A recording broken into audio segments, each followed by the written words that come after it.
రోజుకో వంటకి స్వాగతం సుస్వాగతం అండి. ఈరోజు ఆనపకాయ కొద్దిగా పెసరపప్పు వేసి పొడి కూర చేస్తున్నాను. ఎండాకాలం ఇలాంటి కమ్మటి కూరలు మంచిది మన పొట్టకి, మన ఆరోగ్యానికి కూడా.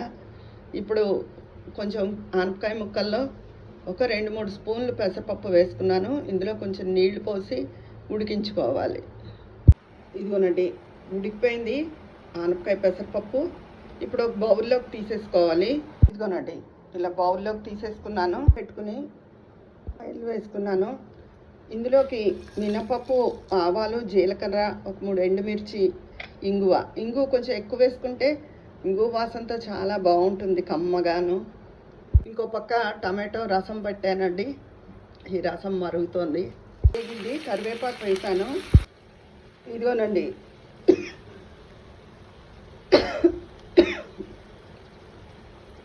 కమ్మటి ఆనపకాయ పెసరపప్పు కూర రెడీ అయిపోయింది.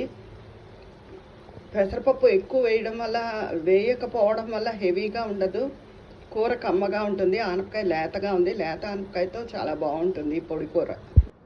ఇదిగోనండి, ఈరోజు రోజుకో వంటలో కమ్మటి ఆనపకాయ పెసరపప్పు కూర, టమాటో రసం. ఈ వంటకం మీకు గనక నచ్చితే నా ఛానల్ సబ్స్క్రైబ్ చేసుకుని లైక్ చేయాలని కోరుకుంటున్నాను. ఉంటాను, మీ విజయాపన్నాల.